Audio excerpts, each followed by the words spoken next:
good morning mga ka-Big Bird. So, pupunta po tayo sa Batangas. Maghahanap po tayo ng church na open para ma-bless po itong ating motor. Kasama ko po ang aking OBR. So, see you later again. Bye bye. So, approaching kami ng Pansol. So, target kung aabot ng misa ay sa Calaca, Batangas. Hopefully umabot. Pag hindi naman, siguro sa church na before Calaca, Batangas.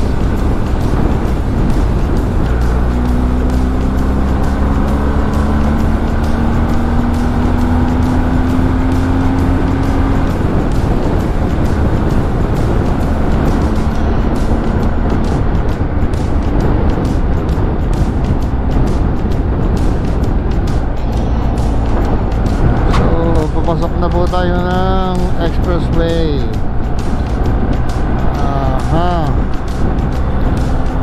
Sarap ng hangin. Medyo malamig pa, presko pa.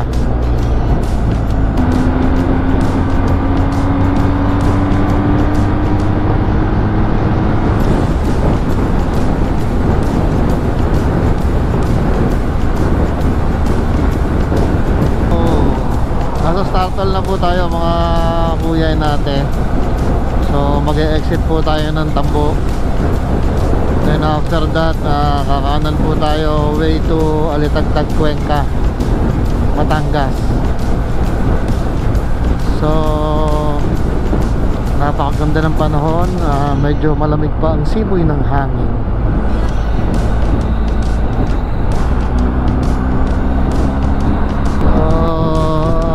Startle, chill ride lang tayo. Mahirap na, baka tayo mahuli ng overspeeding. Nag-iisa tayo. Well, exit na po kami ng Lipa, Chambo.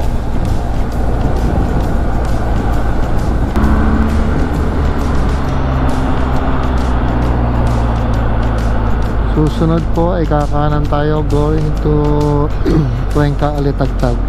Around 3 kilometers. Boundary ito ng San Jose at ng Lipa.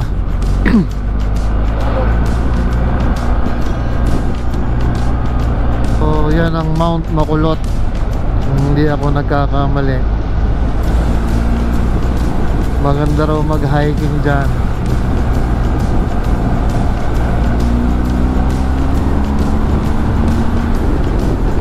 Galing parang may halo dahil ng mga ulap.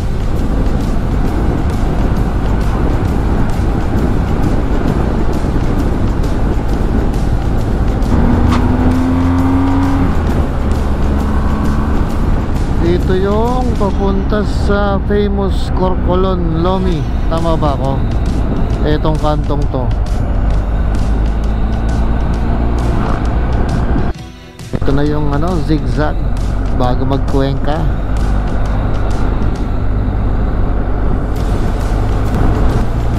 So we are now in Cuenca, Batangas.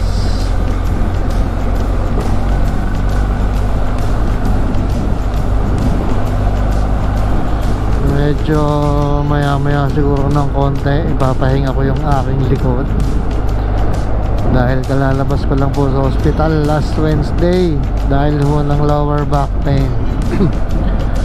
Nag-test lang po ako mag-ride today kasi in preparation for the 9th Ilocos Sur ride sa November 15. And hopefully by that time naka-recover na tayo para makasama tayo sa ride.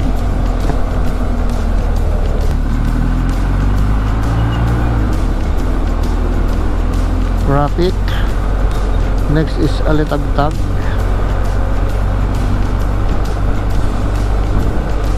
After Alitagtag, Santa Teresita, then Tama ba Taal, then Lemery, then Calaca.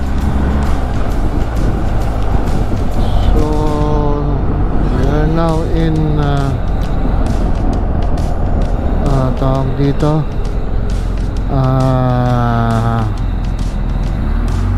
Aritagtag, Batangas. So nakikita ko na yung simbahan. Yun no, simbahan no.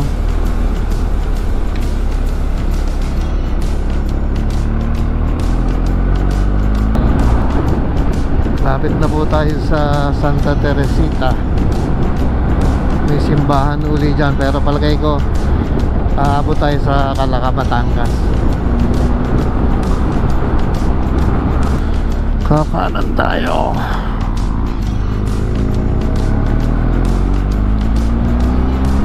Ito uli ang simbahan ng Santa Teresita. Pero parang walang misa. Meron? Wala ata. Doon na lang tayo sa Calaca, aabot tayo dyan. So sisimba muna kami bago kami siguro kakain ni Mrs. Mahanap na lang kami ng makakainan doon. So susunod dito ay Taal, Batangas, then Lemery, then Calaca na. Hopefully okay yung daan, kasi dati after nung bagyong Christine medyo hirap daw yung daan, pero siguro naman okay na ngayon.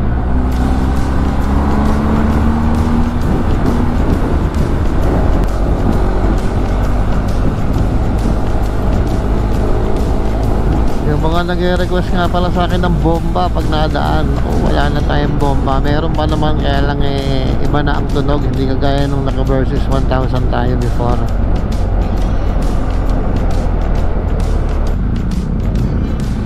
So Barangay Bihis, Taal, Batangas, ito yung tinatawag na Tawilisan. So siguro yung way niya papunta yun sa tabi ng lake. At malamang, sa malamang maraming tawilis. Sequoia.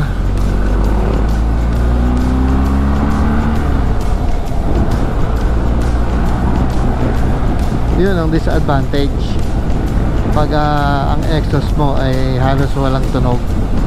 So kung naka-inline 4 ka nun, maririnig ka ni kuya. Although yun talaga. So yun ang advantage at disadvantages ng mga inline 4 na motor.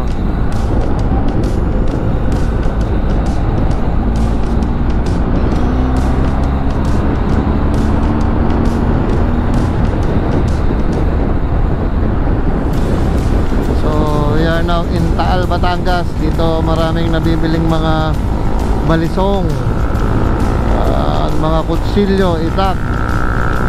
So dati ang dami nila dito sa tabing kalsada pero sa ngayon ay kakaunti na siya. Hopefully hindi pa naman mawawala yung industry ng mga nagbabalisok, kasi matagal na nilang pinagkakakitaan yan. So kanan tayo sa Taal Lemery Highway.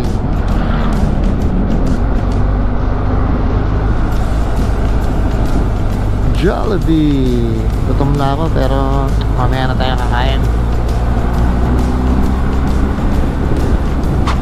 So nasa Lemery, Batangas na po tayo. So we are now more than 12 kilometers away from our destination.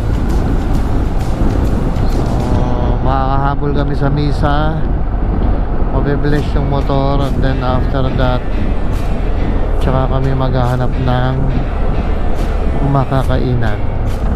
So ito yung mga buti na lang wala nang tubig dito. So ito yung resulta ng mga remnants ng bagyong Christine. So dito sa bandang kanan natin, so dito yung Agoncillo, Batangas. So ito yung isa sa pinaka naapektuhan ng bagyo, kasama ng Agoncillo, Laurel, at ang Talisay. So last Thursday ba? Thursday, yun amin pong region, ang Calabarzon, Laguna, Makiling region ng the Fraternal Order of Eagles, Philippine Eagles, ay naghatid po ng kaunting tulong sa ating mga kababayan sa Talisay. So kung hindi ako nagkakamali, nakapagbigay kami ng mga relief goods sa 4 na barangay. So ito po ay kami mismo ang namigay, at yung isa ho ay iniwan po namin sa pangangasiwa ng barangay captain ng Sampalucan, tama ba? Sampalucan, Talisay, Batangas. Then after doon, nagpunta po kami sa Lipa, sa barangay Halang, kasi ang target po namin talaga ay yung barangay Tagbakin, tama ba? Tagbakin. So dun ho na andun kasi yung 3 family na natabunan po ng mga lupa. So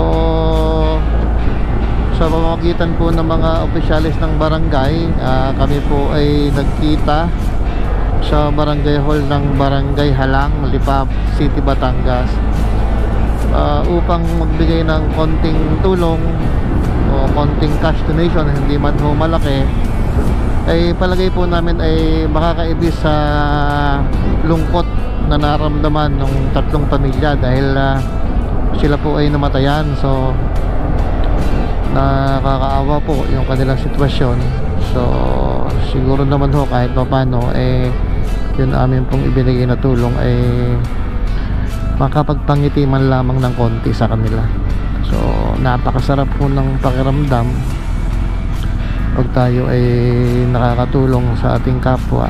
So yun ho ay effort ho ng lahat ng clubs under our region. So we have tawag dito 18 clubs, but the active clubs ay 16. So nagkaroon po kami ng donation drive, at yun pong nalikom na pera ay inabot po, pinili po namin ng mga pangangailangan po nila. So in Calaca, Batangas, so yung Calaca, Batangas, kung mapapansin nyo, ang dami ng industrial area. So ang alam ko po, ang Calaca ay isa ng city.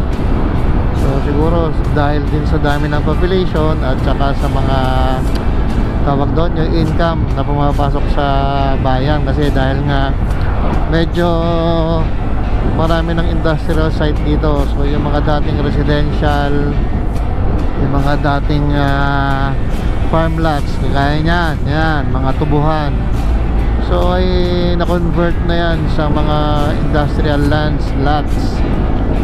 So ang advantage naman noon ay nakapagbibigay ng trabaho sa mga residente dito sa Calaca at sa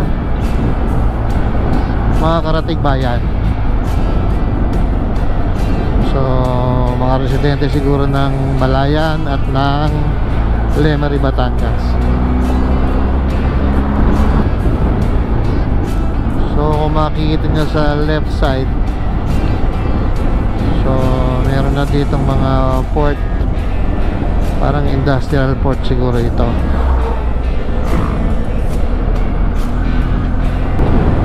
Ayan o, ito sa kaliwa, so mga industrial area. So hindi ko lang alam kung anong mga product ang mga ginagawa nila.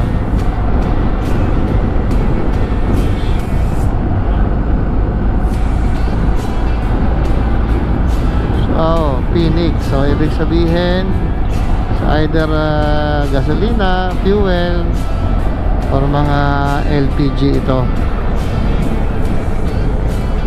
So Phoenix.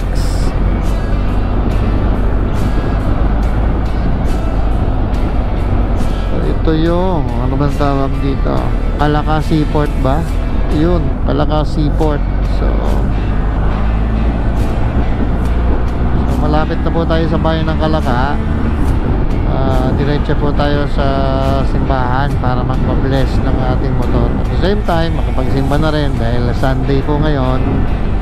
So we have obligation to sa ating Panginoon na maglaan kahit man lamang isang oras na tayo ay makasimba sa loob ng isang linggo.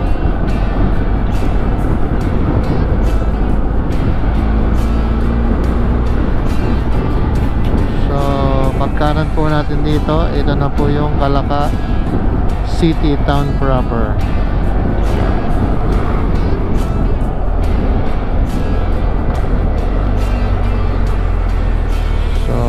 Dito na ako magpapahinga, hindi ko na ipahinga likod ko, pero honestly merong konting kirot, pero konting-konti lang,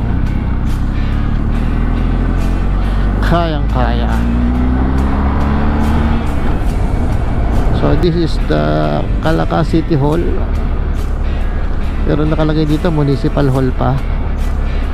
So ito ang munisipyo ng Calaca, Batangas.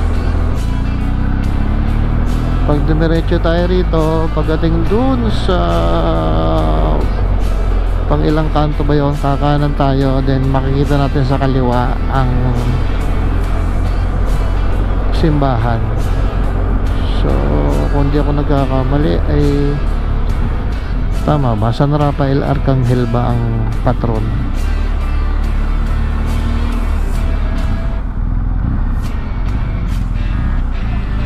There is the church on the left. Ito ay parang school ba to? O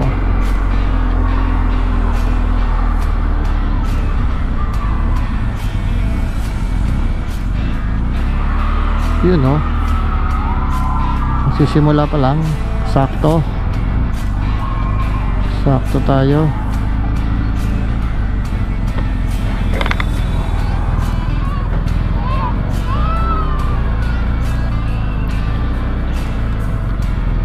Tayo ng mapaparkingan.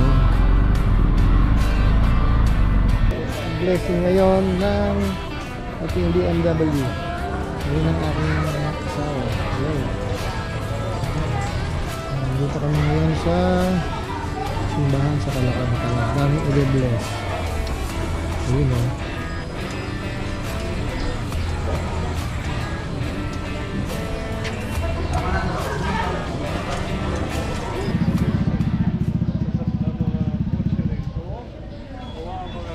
At sasakay dito ay malayo sa aksidente o sa punan at magampanan nila ang kanilang tungkulin sa pangarawan. Binibindisyon na po ito sa ngalan ng Ama, ng Anak, at ng Espiritu Santo. Amen. Diba pinapaandar?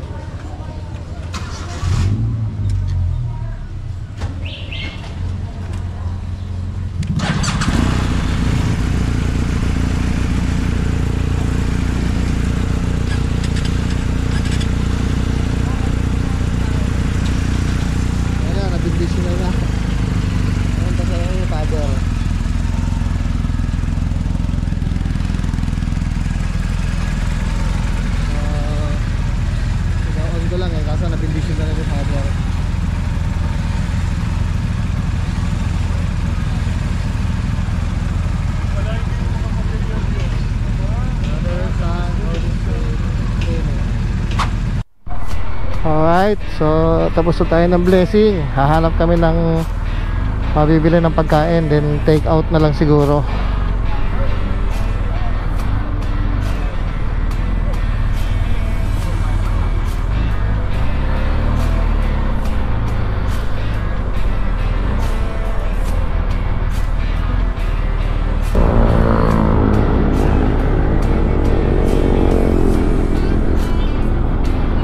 Wala na lomi. Siya, balik na lang.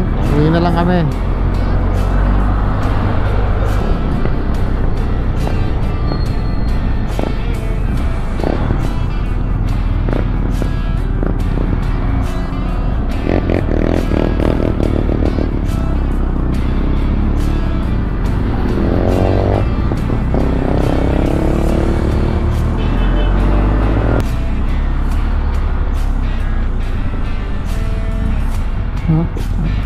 Chowking.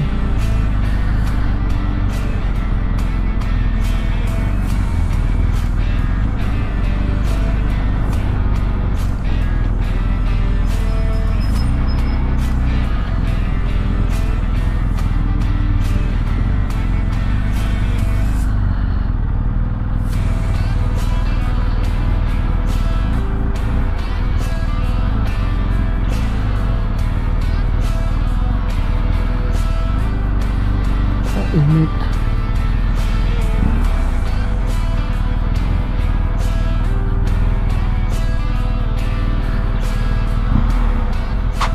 O Yana, Yana, yan sa camera, oh. Bye bye. Yun, no? Nasa kami.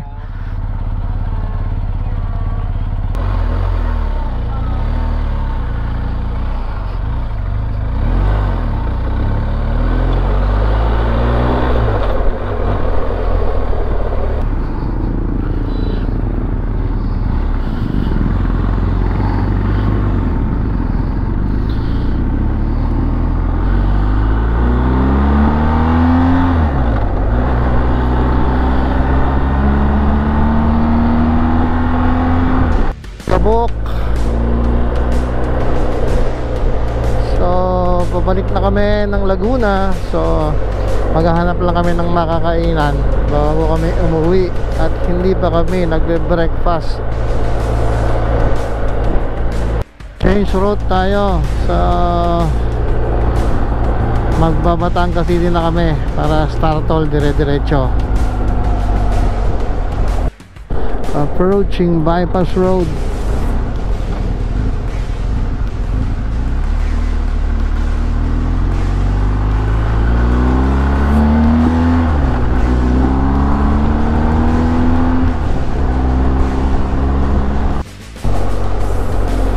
Alright, malapit na kami sa tawag dito, Star Toll, Batangas City.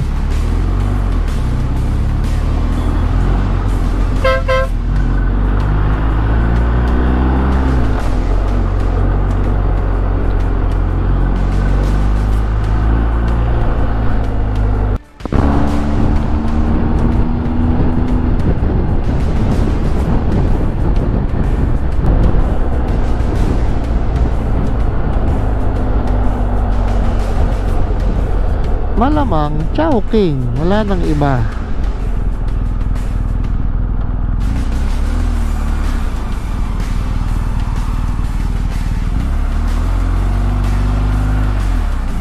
Chowking muna, Chowking.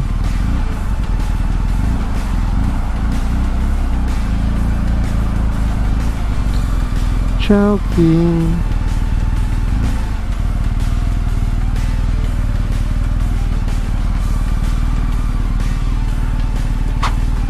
Hey, magandang hapon. Tapos na kaming kumain sa Chowking, Petron, Star Tollway. So pauwi na po kami. I will end this vlog here. So please like, share and subscribe. Bye bye.